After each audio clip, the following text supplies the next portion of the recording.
The front door of my house swung open with such force that the hinges groaned in protest. It was 2 p.m. on a regular Tuesday, and I was folding clean laundry in my bedroom when I heard Marcus's furious footsteps storming through the house like a hurricane.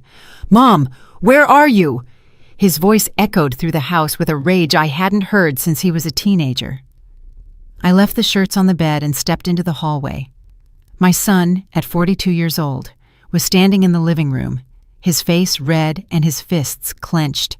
His green eyes, inherited from his father, pierced me with a hardness that chilled me to the bone. "Why did Chloe call me crying, saying you changed the password on your card? She was at the grocery store and couldn't pay for her shopping. You humiliated her in front of everyone." I stood frozen in the doorway. 70 years of life had taught me to stay calm in difficult situations, but this was different. This was my own son screaming at me in my own home. "Marcus, lower your voice. We're educated people." My tone was firm, yet serene. "And yes, I changed the password on my card because it's mine." "Yours? Mom, we're family. You can't just put up roadblocks when we need something." He took 2 steps closer to me, and for the first time in my life, I felt a knot of fear in my stomach. "The card is in my name, Marcus. It's my money." "Your money? Seriously, are you going to be so selfish?" His words flew at me like projectiles. "Chloe was just buying stuff for the house, food, cleaning supplies, normal things." I knew that wasn't true. I had reviewed my statements last week. $200 on makeup, $300 on clothes, $500 at an expensive restaurant. But I decided not to mention it right then. "Son, if you need money for something specific, we can talk about it like adults. But I'm not going to leave my card with no password for just anyone to use." "Just anyone? You're calling my wife just anyone?" His voice went up another notch. "She's your daughter-in-law. She's part of this family." I sat down in my favorite armchair, the same one where I had breastfed Marcus 40 years ago. I needed to maintain my composure, even though my entire body was trembling. "Chloe is always welcome in this house, but my credit card is not a family service." Marcus paced the living room like a caged animal. His shoes pounded the hardwood floor with every step. He was sweating despite the air conditioning. "I can't believe what I'm hearing. You've been generous your whole life, always helping everyone, and now that your own family needs support, you're acting like a miser." That word hurt more than any scream. Miser. I, who had raised this man alone after his father died. I, who had worked double shifts for years to pay for his college. I, who had given him the down payment for his apartment. "Marcus, I will not let you talk to me like that in my own home." "Then give me a coherent explanation. Why change the password overnight without telling anyone?" I stood up from the armchair. My back protested, but I needed to be on my feet for this conversation. Because I reviewed my statements and I found expenses that I don't recognize. A lot of money leaving my card without my authorization. "All those expenses were discussed with you."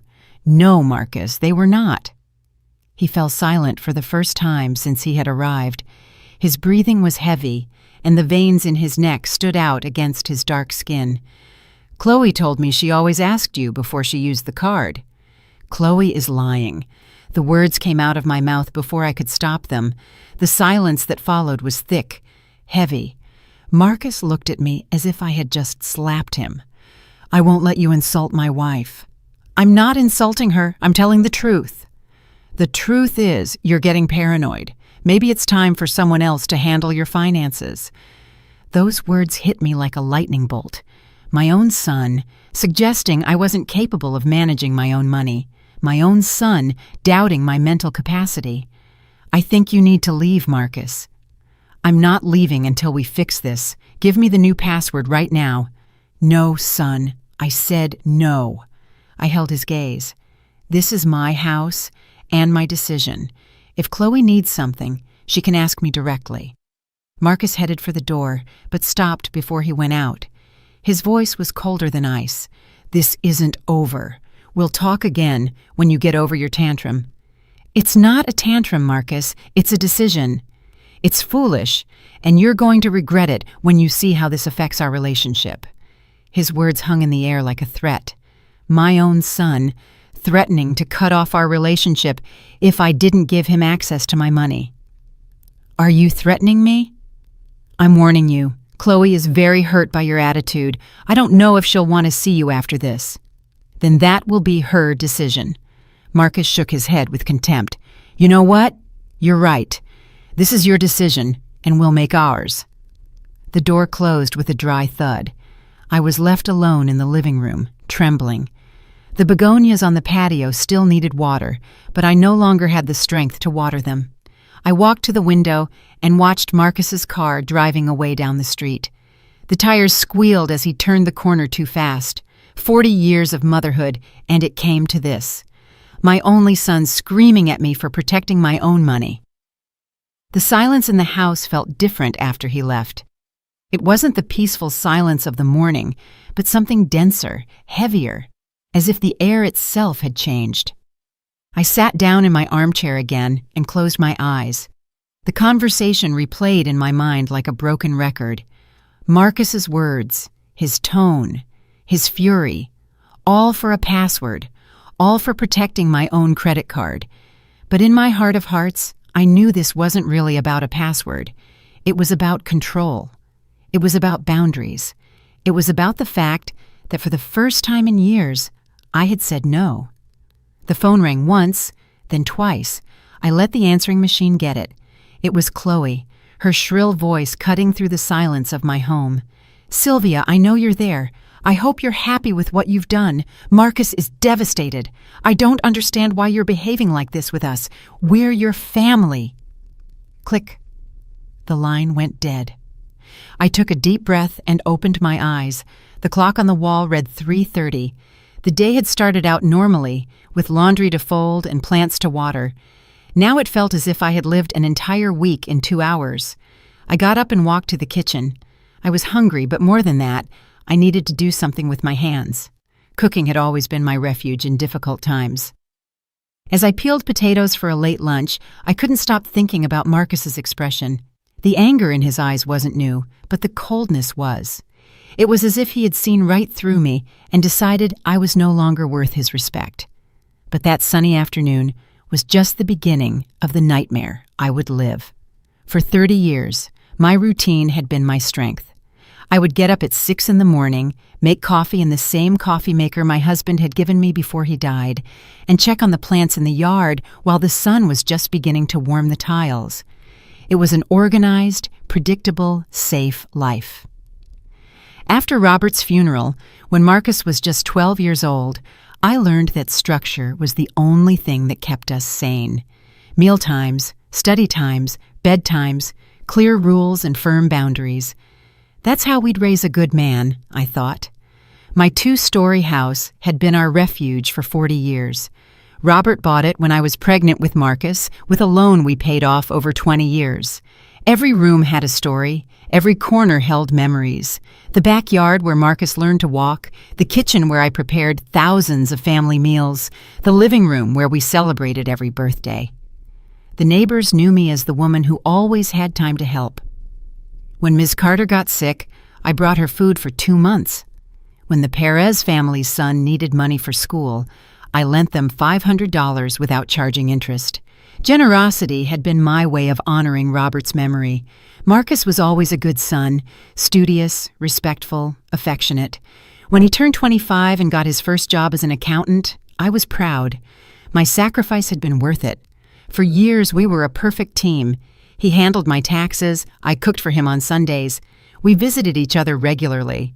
Everything changed when he met Chloe. The first time he introduced her to me, I was making mac and cheese in the kitchen. Marcus came in with a smile I hadn't seen since he was a teenager, holding the hand of a thin blonde woman with perfectly manicured nails and clothes that cost more than my monthly salary. "Mom, this is Chloe, the woman of my life."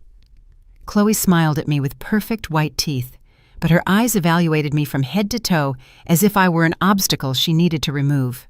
Her handshake was firm but cold. "It's a pleasure to meet you, Mrs. Johnson. Marcus talks about you all the time." During dinner, Chloe praised my cooking, asked about my garden, and showed interest in our family photos. She seemed genuinely interested in getting to know us. When they left that night, I thought I had found a good daughter-in-law. The next few visits were just as pleasant. Chloe brought me flowers, helped me wash the dishes, and told me funny stories about her job at the expensive clothing boutique downtown. Marcus seemed happy, and that was all that mattered to me. The wedding was small but elegant. I paid for half the expenses without them even asking. He was my only son, my only chance to be a mother of the groom. Chloe chose everything: the dress, the flowers, the menu, the music. I just signed the checks and smiled for the photos. For the first few months of marriage, the Sunday visits continued.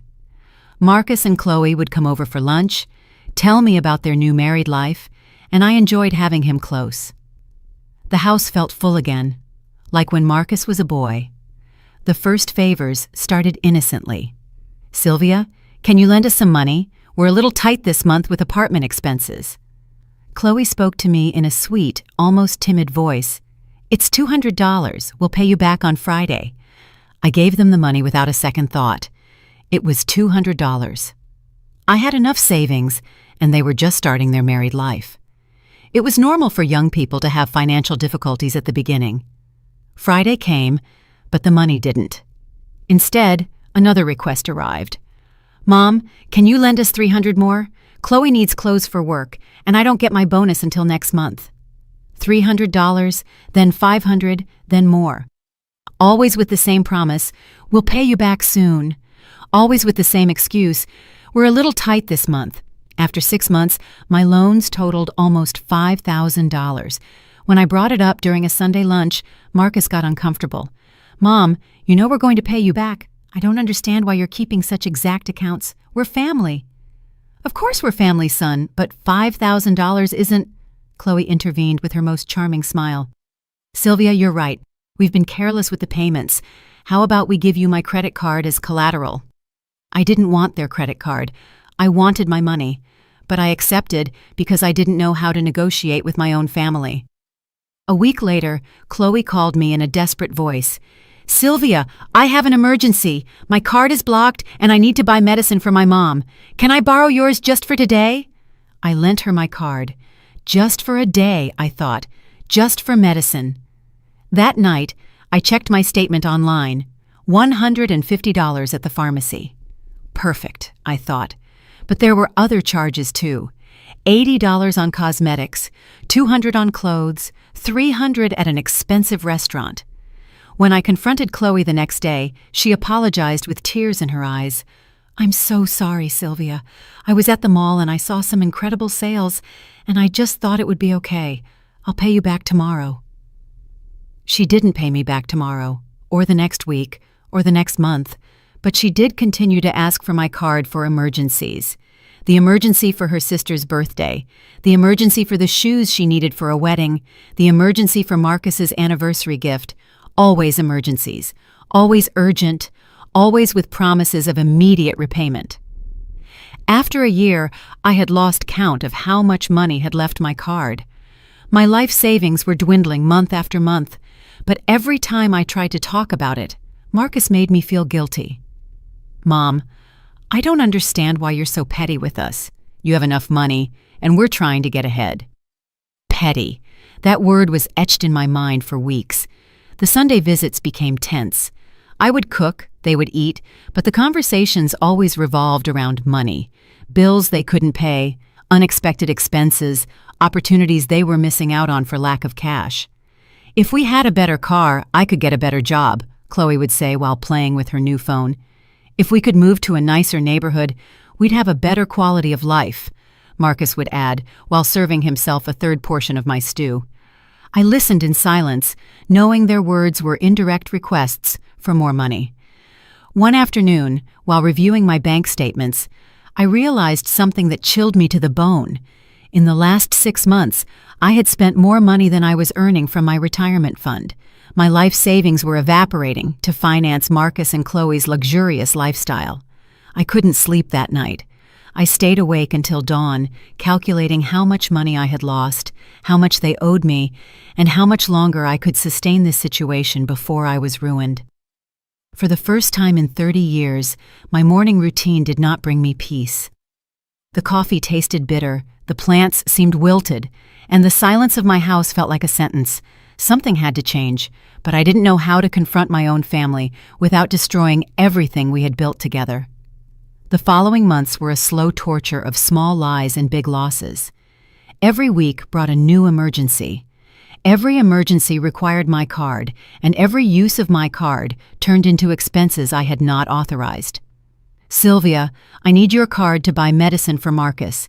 He has an infection and needs expensive antibiotics," Chloe would tell me in a worried voice. An hour later, my phone would receive notifications of $400 in purchases at clothing stores. When I confronted her, she always had an explanation. "I forgot to mention I also needed new underwear. Mine are really old and Marcus complains." $400 on underwear. It was a special sale, 3 pieces for the price of 1. I couldn't pass up the opportunity. There was always a justification, always a reason why the extra expense was necessary, intelligent, or inevitable. And I, who had raised an honest son, was beginning to doubt my own perception. The Sunday visits became financial review sessions. Chloe would arrive with a mental list of future expenses that required my support. "Marcus's cousin is getting married next month. We need new clothes for the wedding." Marcus's cousin. I knew my son better than anyone. He was an only child. His first cousin is like a sister to him. Marcus would nod without looking up from his plate. His silence had become complicit. "I need $500 for a dress and shoes," Chloe continued. "I can't show up looking shabby. His family is very elegant." $500 for a cousin's wedding I didn't know, to impress people I didn't care about. But when I tried to refuse, Marcus would intervene with his new strategy: emotional guilt. "Mom, you don't understand how important this is for us. We're building a social reputation. My job depends on the connections I make at these events." His job as an accountant at a mid-sized firm didn't depend on any social connections, but I no longer knew how to argue with them without sounding like a stingy old woman. One Thursday afternoon, while I was watering the plants on the patio, I received a call from my bank. "Mrs. Johnson, we're calling to confirm an unusual purchase on your credit card, a $1,200 transaction at an electronics store. Can you confirm if you authorize this?" $1,200. An electronics store. I hadn't bought any electronics. "At what store was the purchase made?" "At Tech World in the City Mall. Do you authorize it?" "No, I do not authorize that purchase. I'm canceling that transaction. Please block my card and send me a new one in 5 business days." I hung up the phone with trembling hands. $1,200. Chloe had my card since Tuesday to buy medicine for her headache. The phone rang 20 minutes later. "Sylvia, what did you do? My card is blocked and I'm in the middle of the grocery store with a full cart." "It's not your card, Chloe. It's my card, and I blocked it because there were unauthorized purchases." "Unauthorized purchases? All the purchases I made were necessary." "Were electronics necessary?" Silence on the other end of the line, then a nervous laugh. "Oh, that! Marcus needed a new computer for work. His broke and he couldn't wait." "Why didn't you consult with me before making such a big purchase?" "Because we knew you would say no. You always find excuses not to help us when we really need something important." The accusation hit me like a slap. I, who had been financing their luxurious lifestyle for 2 years, was now the villain for protecting my own money. "Chloe, go home. We'll talk when you get here." "I can't go home. My cart is full of food, and I can't pay for it. You come here and bring cash." I hung up the phone. For the next hour, my phone wouldn't stop ringing. Chloe, Marcus, Chloe again. I let all the calls go to the answering machine. I needed to think. I took out all my bank statements from the last 6 months and spread them out on the dining room table. The numbers didn't lie. In January, I had $45,000 in savings. By June, $26,000 had disappeared in 6 months. I reviewed every transaction, every charge, every purchase. Expensive restaurants, designer clothes, perfumes, shoes, handbags, beauty treatments, weekend trips. Nothing Chloe had bought with my money was a basic necessity. The sound of the front door opening pulled me from my calculations. Marcus and Chloe walked into my house without knocking, as if they owned the place. "Mom, what happened with the card?" Marcus seemed more tired than angry. "I blocked it because I found purchases I didn't authorize." Chloe sat down on my sofa without an invitation, her arms crossed and a defiant expression. "Sylvia, all those purchases were discussed with you. You can't just block the card every time you forget something." "I didn't forget anything, Chloe. A $1,200 computer is a lot of money to not consult with me." "I did consult you. I told you Marcus needed new equipment for work." "No, you didn't. You told me you needed money for medicine." Marcus sighed and sat down in the armchair across from me. "Mom, sometimes emergencies change. Yes, she needed medicine, but when I got to the electronics store, they had incredible sales. I couldn't miss out on the opportunity." "Incredible sales of $1,200? The computer normally costs $2,000. It was a bargain." I stared at him. My son, whom I had raised to be honest and responsible, justifying an impulsive purchase of over $1,000 as if it were the most normal thing in the world. "Marcus, that computer was not an emergency. It was a luxury." "It's not a luxury, it's a work tool." "Then pay for it with your work money." Chloe stood up from the sofa dramatically. "I knew you were going to react like this. You always find a way to make us feel bad for asking for help." "I'm not making you feel bad. I just want you to respect my money. Your money is always your money. We're family, Sylvia. Family money is for the whole family." "My money is mine, Chloe. I worked 40 years for it." Marcus stood up and started pacing the living room. "Mom, we understand your point, but you also have to understand ours. We're fighting to grow professionally, to have a better life. Your support is fundamental for us." "I've supported you for 2 years, Marcus. I've spent more than $25,000 on you." $25,000? Chloe sounded offended. "We haven't spent that much." I pointed to the papers spread on the table. "The statements are right here. See for yourself." Neither of them came to the table. Neither of them wanted to see the real numbers. "The point is," Marcus continued, "that we need to know we can count on you. Blocking the card without warning puts us in humiliating situations." "Humiliating?" "Yes, Mom, humiliating. Do you know how Chloe felt when her card was declined in front of everyone at the grocery store? It's not her card, it's the family card." Those words resonated in my mind. The family card. My money converted into community property without my consent. "I think I need some time to think." "Time to think about what?" Chloe sounded impatient. "If you want to keep lending us your card?" "Of course you're going to keep lending it to us," Marcus said, genuinely surprised that it was even an option. "We're your family." I stood up from the chair and walked to the window. My garden looked beautiful under the afternoon sun. The red begonias were blooming, the white geraniums were growing strong, the bougainvillea was climbing the fence. Everything I cared for with my own hands was thriving. Why couldn't my relationship with my son be just as beautiful? "I want you to leave for today," I said without turning around. "Mom, please. I need to be alone." I heard their footsteps heading for the door. Before he left, Marcus stopped. "We hope you reconsider your position. We don't want this to affect our relationship." The door closed softly. This time there were no slamming doors or screams, just the sound of my dreams of a perfect family slowly crumbling. But I didn't know this was just the beginning of something much worse. For 3 days, my house was wrapped in an eerie silence. There were no calls from Marcus asking for money, no surprise visits from Chloe with new emergencies. It was as if they had decided to give me time to reconsider my decision to block the card.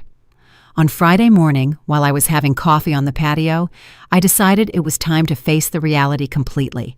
I had spent 2 years avoiding a detailed review of my finances, blindly trusting my family. It was time to see the real damage. I sat down at my computer and opened my online bank account. The number on the screen hit me like a punch to the stomach. 2 years ago, I had $45,000. Over $25,000 had disappeared. I printed every statement from the last 24 months. The printer worked for 20 minutes, spitting out page after page full of numbers that told the story of my own naivety. I spread everything out on the dining room table and started to categorize. Reasonable grocery purchases, occasional acceptable restaurants, but then there was everything else. March, $500 at a jewelry store. I hadn't bought any jewelry. April, $700 on women's clothing. I don't wear $700 clothes. May, $300 at a spa. I don't go to spas. June, $1,000 on electronics. I barely know how to use my basic phone. July, $800 on perfumes and cosmetics. My perfume costs $30 and lasts me 6 months. The list went on, page after page. Every month had purchases I didn't remember authorizing, expenses on things I would never use, money spent in places I had never been. I took out my phone book and dialed my bank's number. "Good morning, Mrs. Johnson. How can I help you?" "I need detailed information on all my credit card transactions over the last 2 years. Can you send me a complete report?" "Of course. Is there a specific problem with your account?" "There are transactions I don't recognize." "I understand. We'll send you the full report by certified mail within 3 business days. I also recommend you check if anyone else has access to your card." Someone else. Chloe? After hanging up, I went to my room and opened the lockbox where I kept my important documents. My passport, the house deeds, insurance policies, and there at the bottom, something that chilled me to the bone, a copy of my credit card. I picked it up with trembling hands. It was a clear photocopy of both sides of my card, including the 3-digit security number on the back. In the bottom corner was a note written in Chloe's handwriting. "For emergencies, C." When had she made that copy? When had she been in my room without my knowledge? Since when did she have free access to my financial information? The phone rang. It was Chloe. "Sylvia, how are you? I've missed you these past few days." Her voice was sweet, like in the first few months after the wedding. It was the voice she used when she wanted something. "I'm fine, Chloe. Good to hear from you." "Hey, I have a tiny question. Do you remember your card's security number?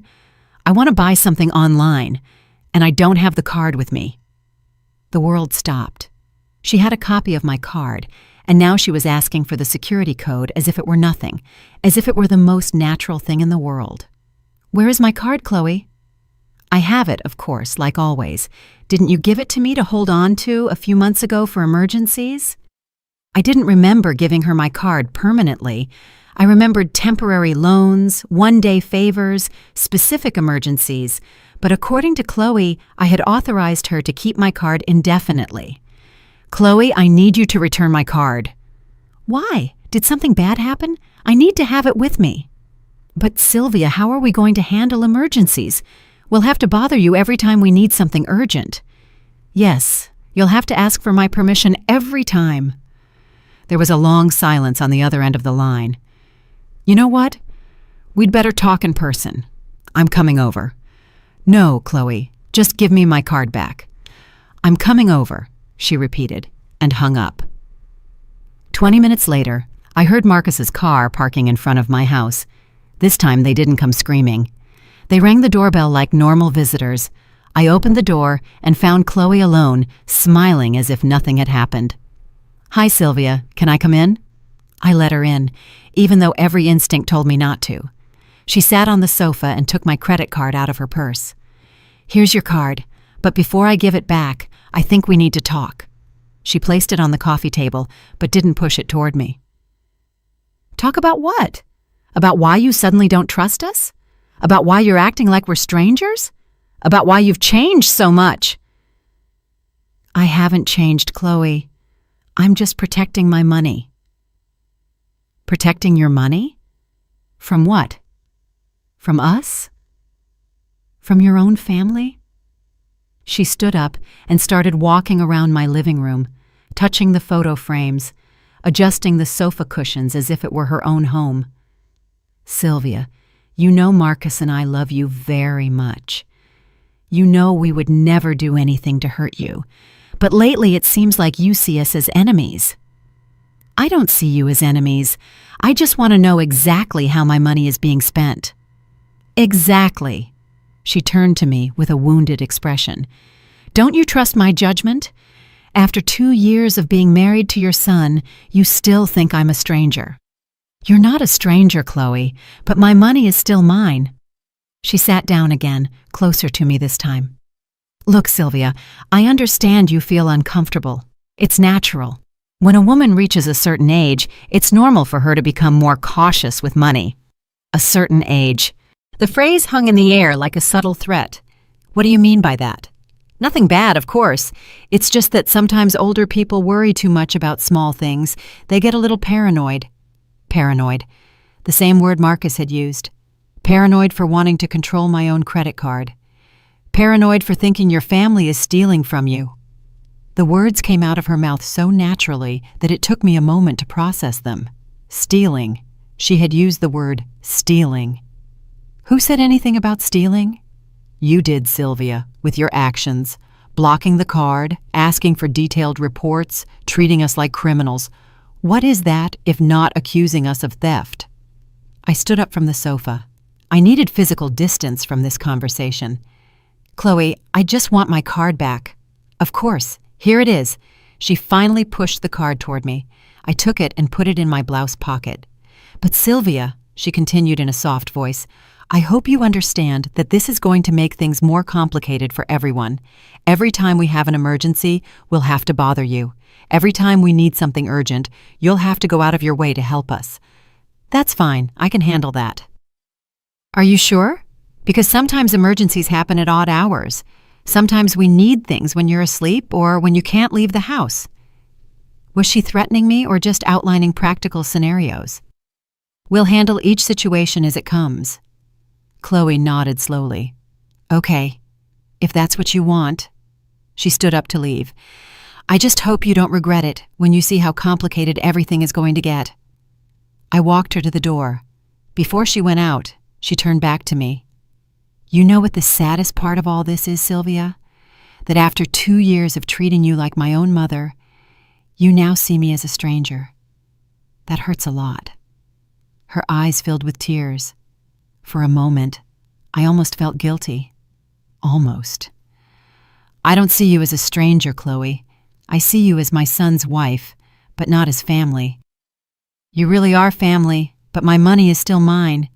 She nodded sadly and left my house. That night, I couldn't sleep. Chloe's words replayed in my mind. Was I being paranoid?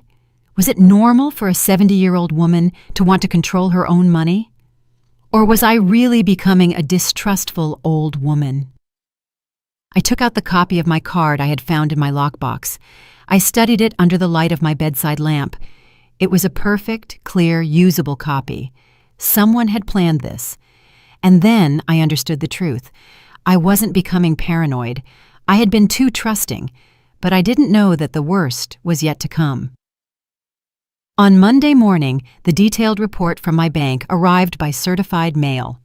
5 pages of transactions that told the complete story of how I had lost $25,000 in 2 years.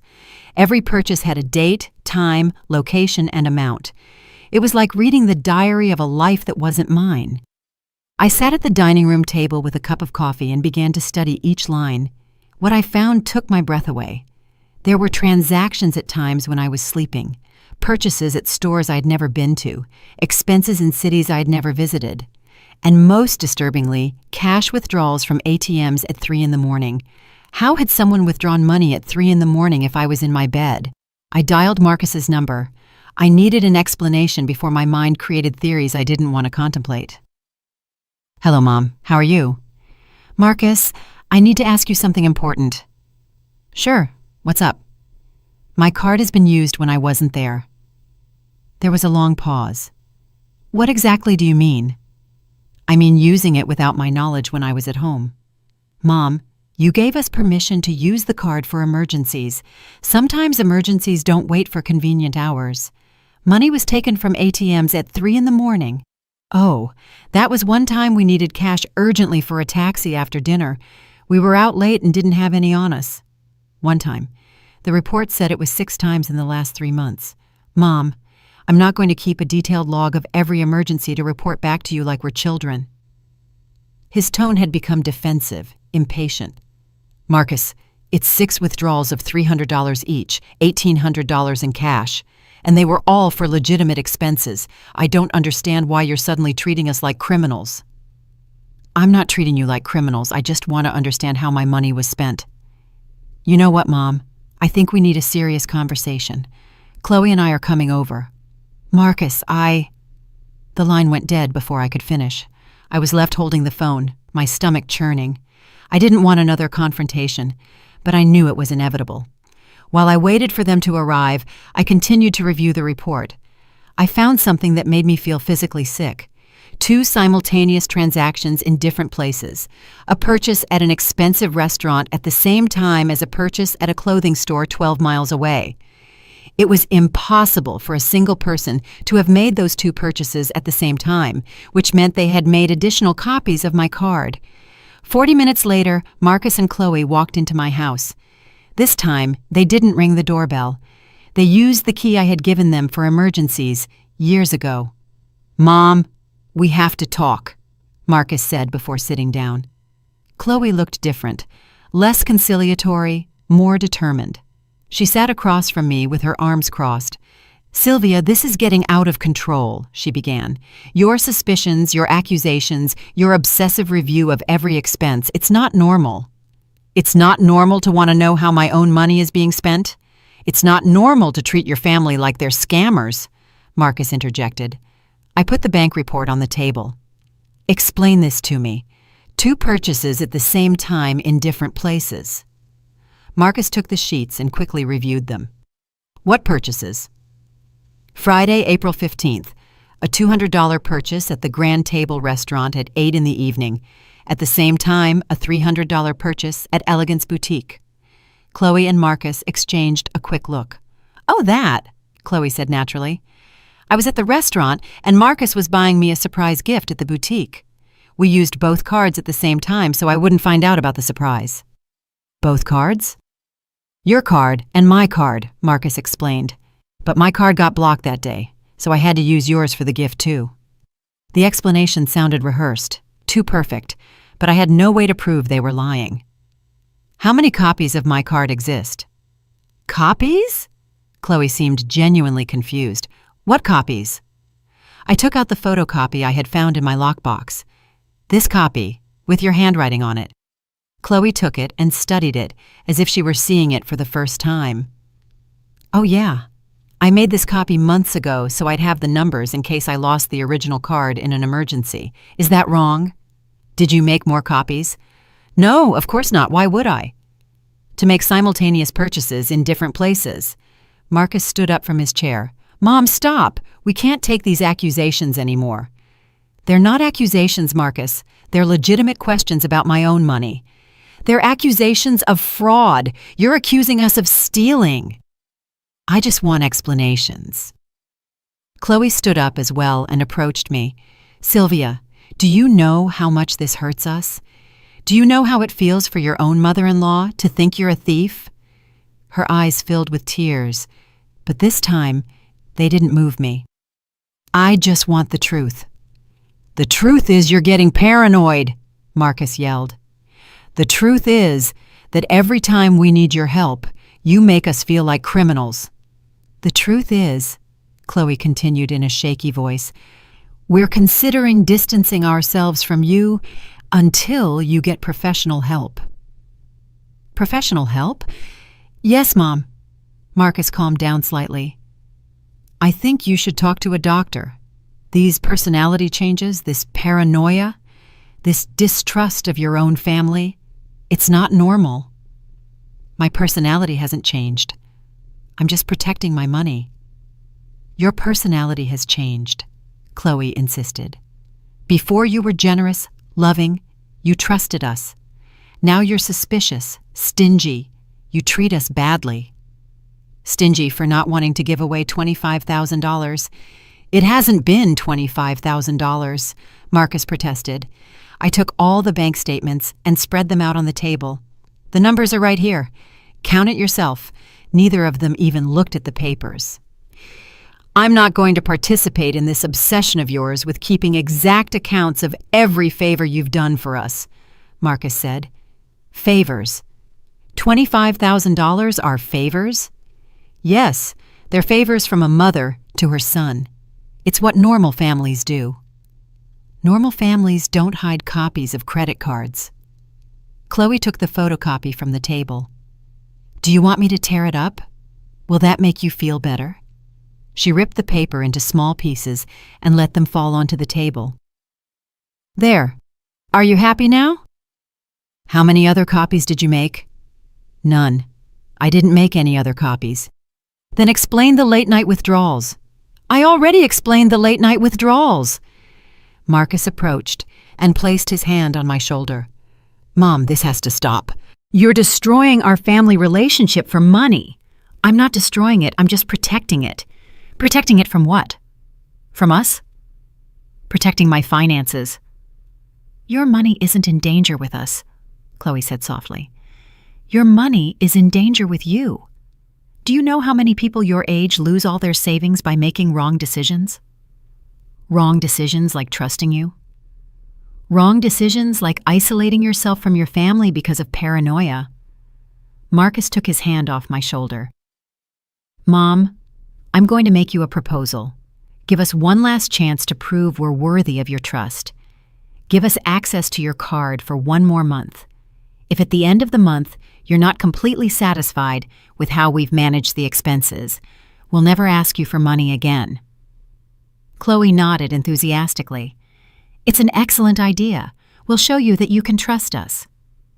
I looked at them both, my son and my daughter-in-law, asking me for one last chance to prove their honesty. It sounded reasonable. It sounded like something a normal family would do, but something in their eyes told me it wasn't a request. It was a demand disguised as a favor. I need some time to think. Time to think about what, Mom? If you trust your own family?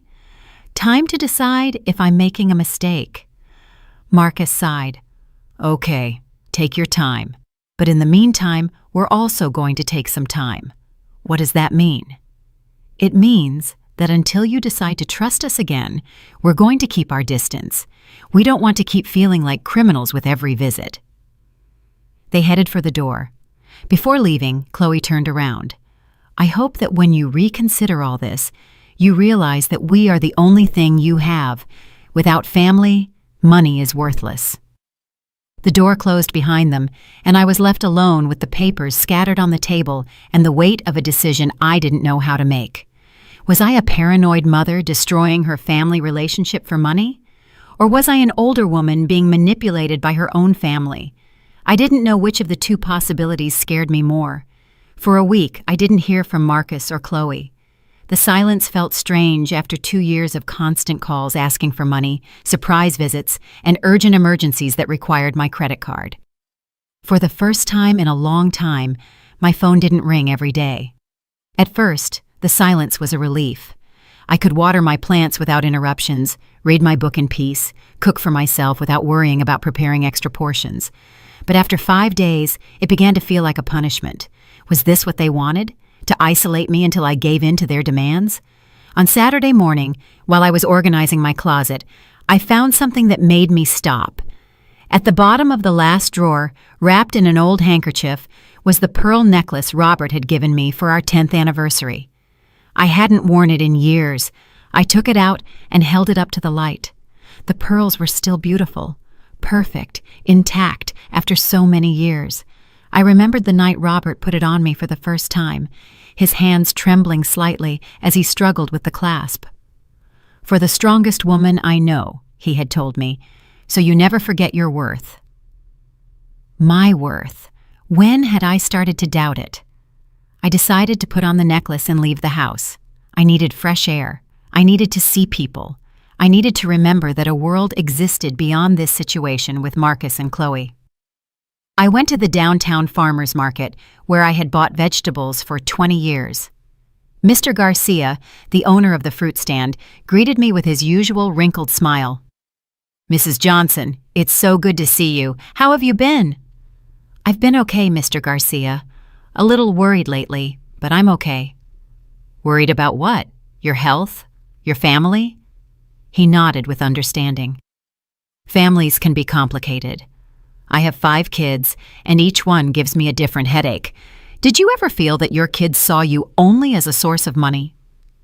Mr. Garcia stopped arranging the oranges and looked at me directly. "Mrs. Johnson, are you going through something like that? I don't know if I'm exaggerating or if it's really happening. Do you want some advice from someone who has lived 75 years?" I nodded. When your own instincts tell you something isn't right, listen to them. A mother's instincts never lie. His words stayed with me the whole way back home. A mother's instincts never lie. That afternoon, while I was watering the begonias, my phone rang. It was Marcus. "Hello, Mom. How are you?"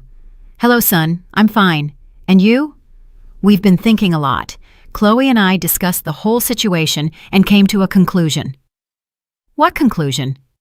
"That maybe you're right to want more control over your money, that maybe we've been too casual about the financial thing."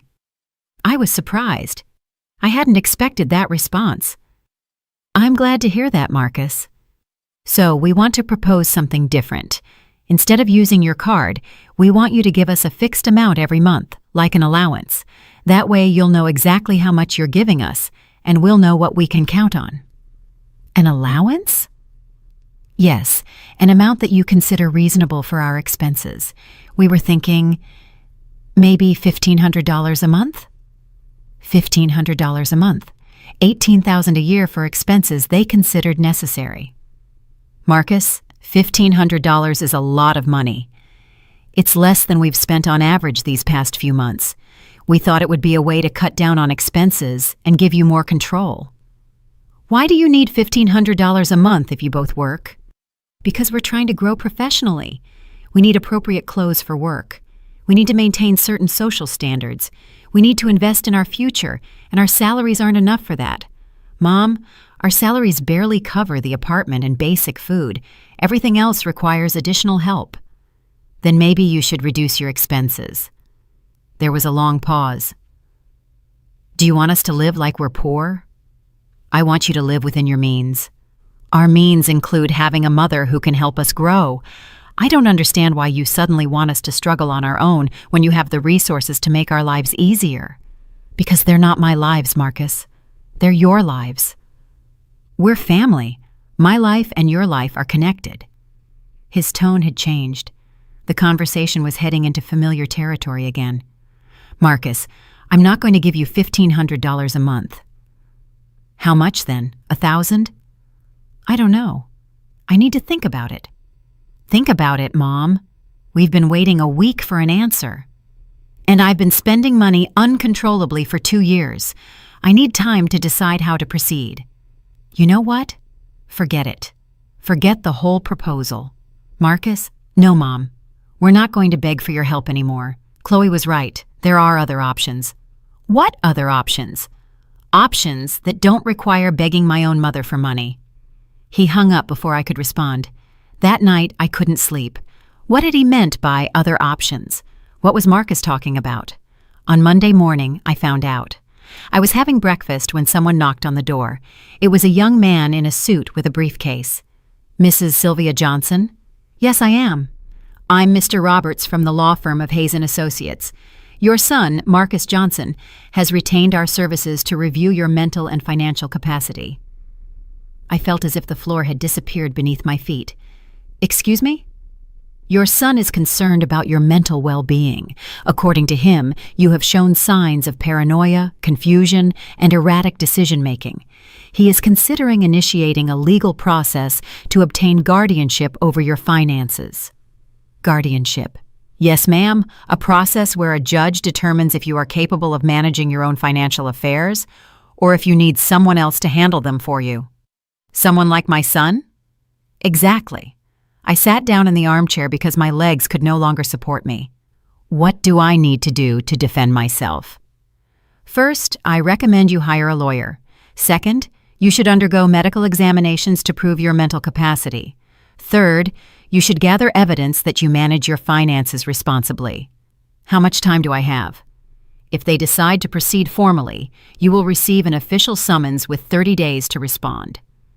The man left, leaving me alone with the realization that my own son was considering legally taking control of my money. My own son. That afternoon, I called my neighbor, Alma Davis. I had known her for 15 years, but we had never had an intimate friendship.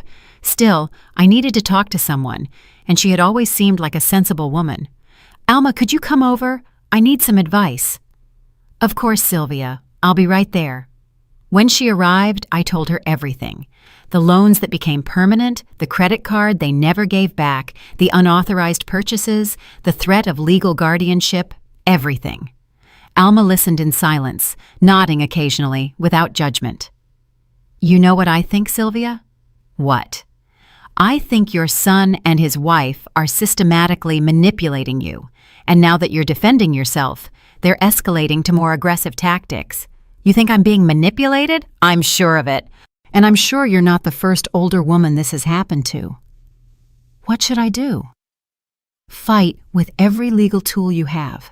Don't let them take your money or your dignity." "What if I lose my son in the process?" Alma took my hands. "Sylvia, you already lost your son, the Marcus you raised, the one who respected you, the one who was grateful for your sacrifices. That Marcus no longer exists. What you have now is a stranger who wants your money and is willing to have you declared incompetent to get it." Her words were like a blow to the chest, but also like a liberation. She was right. My son was already gone. "Do you know a good lawyer?" "I know the best lawyer in the city for these cases. His name is Vincent Harris. He specializes in defending older adults against family financial abuse." Vincent Harris. The name was etched in my mind. "Can you give me his number?" "I'll do you one better. I'll go with you to his office tomorrow." That night, for the first time in weeks, I slept soundly, not because my problems had disappeared, but because I had finally decided to fight. My son had chosen money over me. Now I was going to choose my dignity over him. On Tuesday morning, Alma accompanied me to the law office downtown. Vincent Harris turned out to be a man in his 60s, with gray hair, intelligent eyes, and a calm way of speaking that immediately made me feel confident. "Mrs. Johnson, tell me exactly what has been happening," he said as he took notes in a yellow pad. I recounted everything from the beginning: the loans that were never repaid, the credit card used without my knowledge, the unauthorized copies, the late-night withdrawals, and finally, the threat of legal guardianship. "Do you have documentation of all these transactions?" "I have all the bank statements and the detailed report I requested last week." "Excellent. Did you ever sign a document giving your son or his wife permanent authorization to use your card?" "Never." "Did you ever authorize them to make copies of your card?" "Never." Vincent stopped writing and looked at me directly. "Mrs. Johnson, what you're describing is family financial abuse. It's a crime, and we also have civil options to recover your money." "How common is this?" "More common than people think. The most frequent victims are older women with savings who trust family members who gradually appropriate their resources." "How will we proceed?" "First, we'll protect you from the guardianship lawsuit. Second, we'll fully document the financial abuse. Third, we'll recover your money. And fourth, we'll make sure this doesn't happen again." I felt relieved for the first time in months. I finally had someone on my side who understood the situation. "How much will all this cost?" "My fees are $3,000, but I consider that an investment to recover $25,000. I signed the contract that same day. Over the next week, Vincent and his team worked meticulously. They requested security camera footage from the stores where my card had been used. They tracked the IP addresses of the online purchases and documented every unauthorized transaction. What they found was worse than I had imagined. "Mrs. Johnson," Vincent told me during our second meeting, "not only did they use your card without authorization, they also created fake credit accounts using your personal information." "Fake credit accounts?" "Yes. 3 additional credit cards, all in your name but sent to your son's address. The statements show they've accumulated almost $15,000 in additional debt." $15,000 in debt I didn't know existed. My heart raced. How was that possible? They had access to all your personal information, your social security number, date of birth, bank information. With that data, it's relatively easy to apply for credit online. This means I owe that money. Not necessarily. We're going to dispute all those accounts as identity fraud, but we need to act fast. That afternoon, Vincent accompanied me to file fraud reports with the 3 credit agencies. We also filed a criminal complaint for identity theft and financial abuse. What will happen now? Your son will receive a notification that you are disputing the debts and have filed criminal charges. They will probably contact you to try to reach an agreement. An agreement? They'll try to convince you to drop the charges in exchange for promises of payment. Don't accept anything without consulting me first. He was right. On Friday night, my phone rang. It was Marcus. "Mom, what have you done?" His voice sounded different. Scared, desperate. "I've protected my finances, son.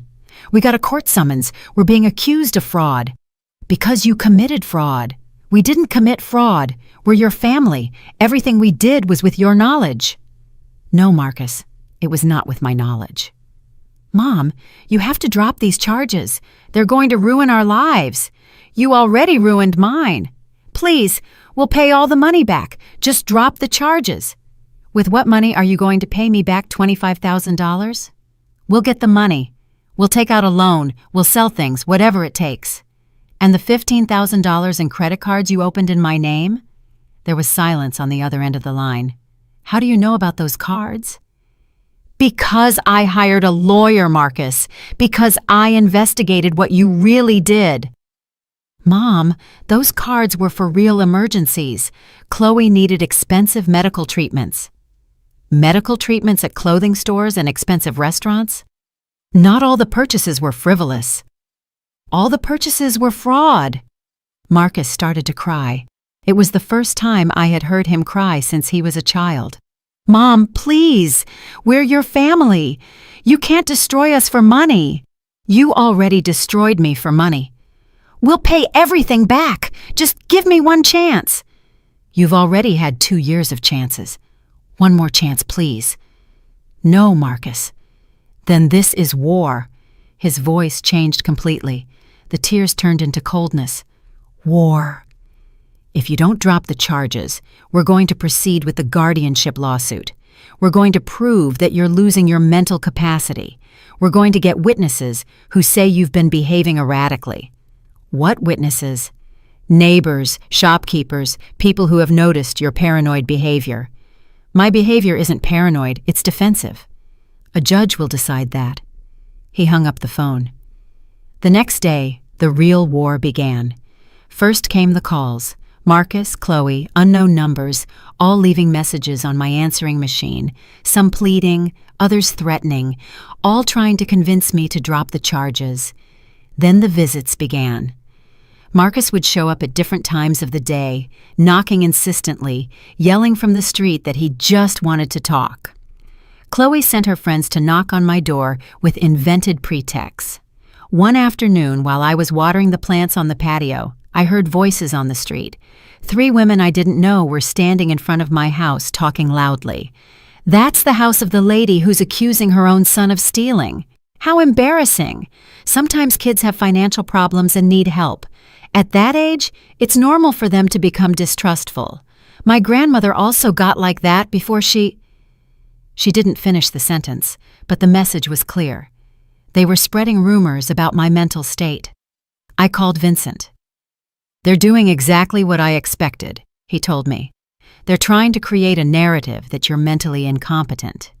It's a common tactic in these cases." "What should we do?" "Document everything, record the conversations, take photos of the unwanted visits, keep a log of all the harassment. We're going to use it against them."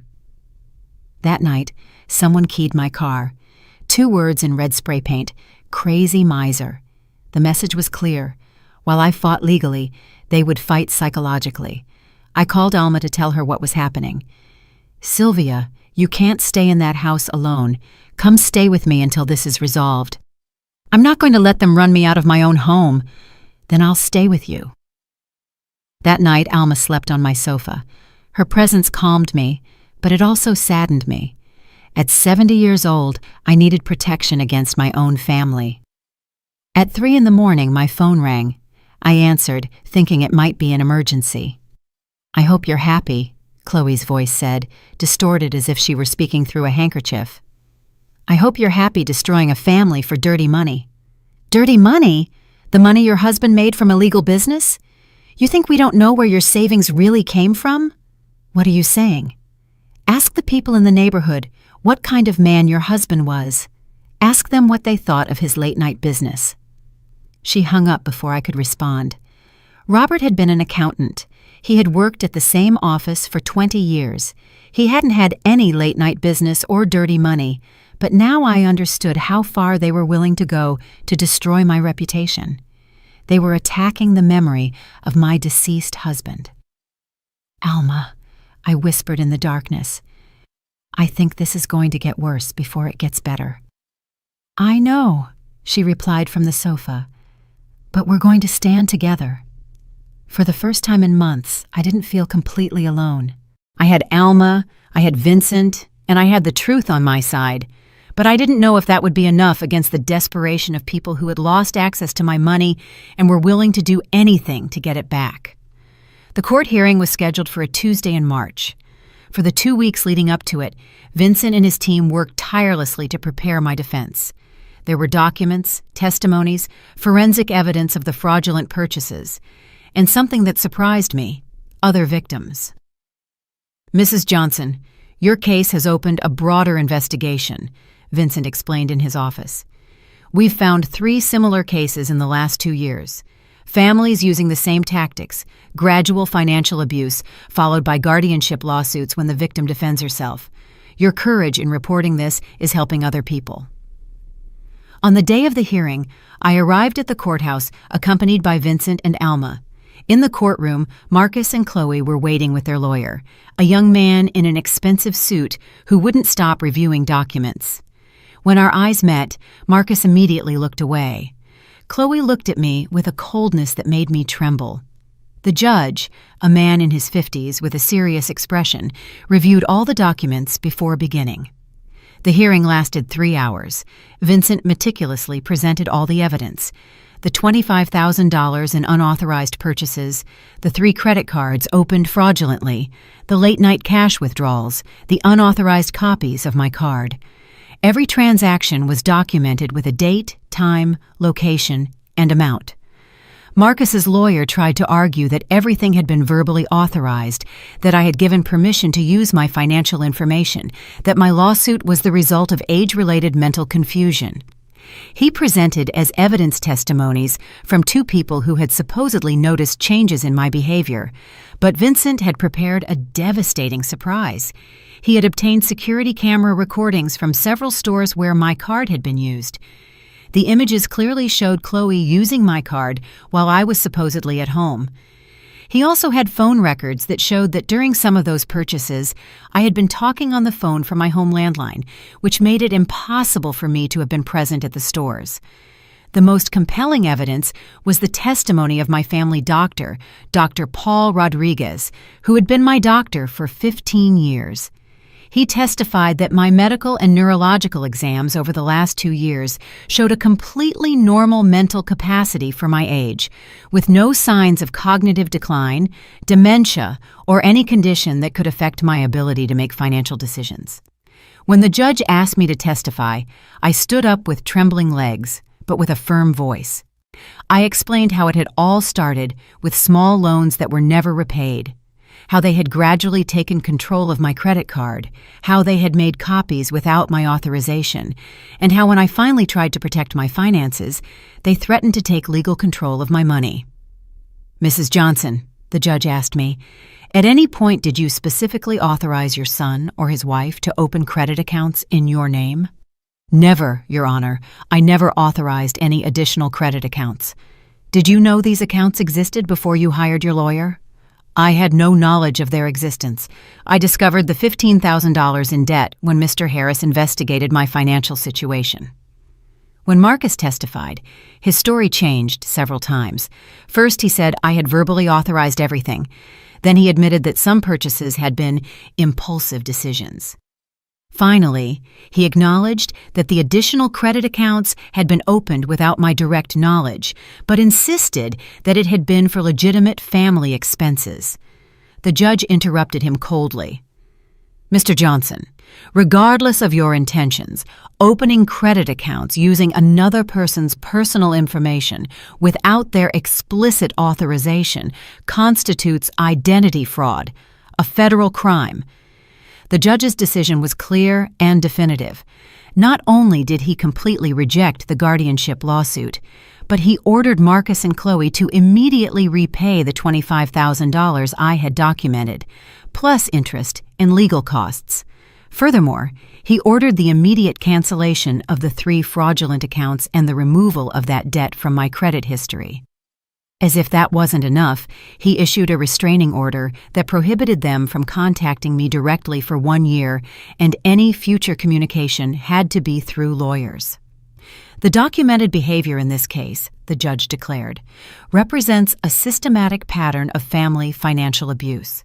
The evidence clearly demonstrates that Mrs. Johnson is completely mentally competent and that her actions to protect her finances were appropriate and necessary. The guardianship lawsuit not only lacks merit, but it appears to have been filed as a tactic of intimidation to maintain unauthorized access to the plaintiff's financial resources. When we left the courtroom, Vincent explained that the process of recovering the money could take a few months, but that the court order legally obligated them to begin payments immediately. If they didn't comply, they would face additional charges for contempt of court. That night, in the tranquility of my home, I sat in my favorite armchair with a cup of tea and looked out the window at my garden. The red begonias were blooming beautifully. The white geraniums were growing strong. Everything I had cared for with love was still thriving. For the first time in 2 years, my money was safe. My house was protected. My future was in my own hands again.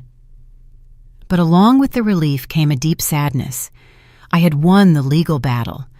I had recovered my money. I had protected my dignity, but I had lost my son, the Marcus I had raised, the boy I had breastfed in that same armchair, the young man I had supported for years. That Marcus was gone forever, replaced by a stranger who had been willing to declare me mentally incompetent to access my money. Justice had triumphed, but my mother's heart was still broken. 6 months after the hearing, my life had found a new normal. The payments ordered by the judge arrived punctually every month, and my bank account was gradually recovering. More importantly, I had recovered my peace of mind. Vincent religiously supervised that Marcus and Chloe complied with the court order. During those months of legal work, our conversations had evolved beyond legal matters. I discovered that Vincent had been a widower for 5 years, that he had 3 adult children who lived in other cities, and that he shared my love for gardening. "How do you get your bougainvillea to grow so beautifully?"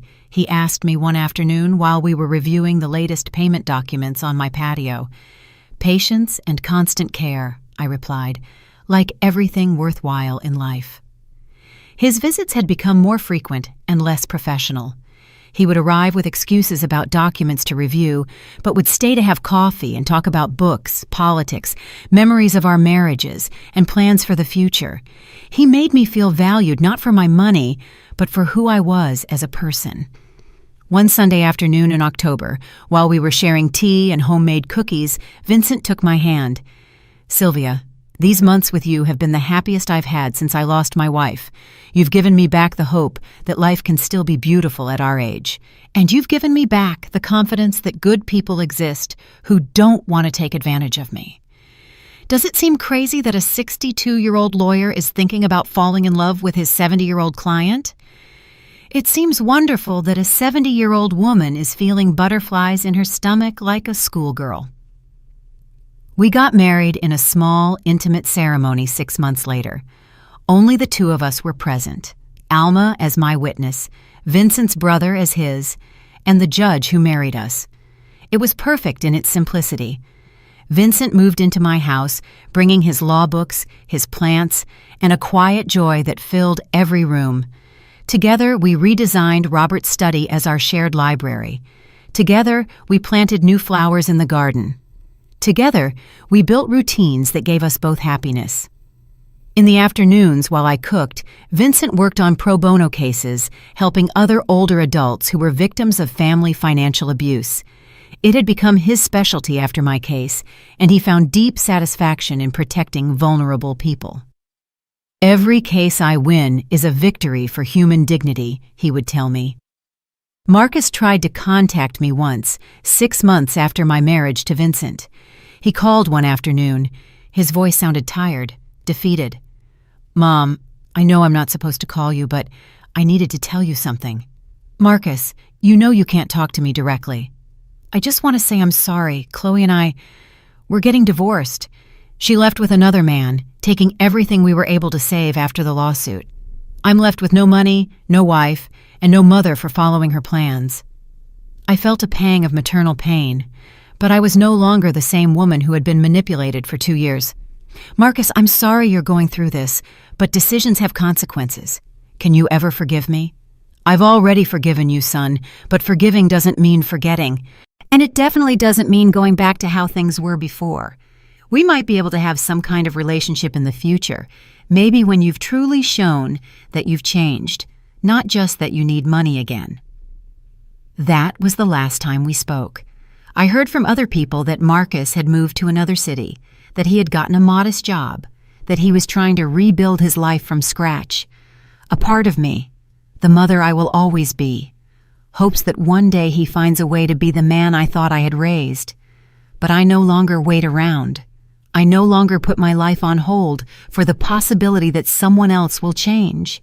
Now I have a full life with Vincent.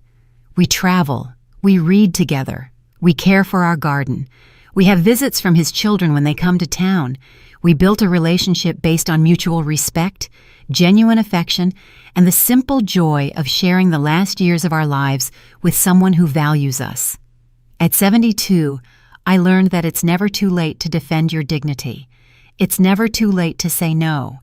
It's never too late to start over. I lost a lot of money, and I lost my only son in the process, but I gained something more valuable: my freedom, my self-respect, and the chance at a true love in the most unexpected stage of my life. Every morning I wake up in my own house, with my money safe in my own account, with a man who loves me for who I am, not for what I have. It is a victory sweeter than I ever imagined possible. Life taught me that sometimes to gain everything, you have to be willing to lose everything first. Did you like my story? And which city are you listening from? Let's meet in the comments. If you liked the story, you can support me by sending a super thanks so I can keep bringing more stories like this. Thank you so much for your sweet support. I'm looking forward to your comments on the story. On the screen, you can see 2 new life stories that I highly recommend. There's so much more on my channel. Don't forget to subscribe. See you in the next life story with love and respect.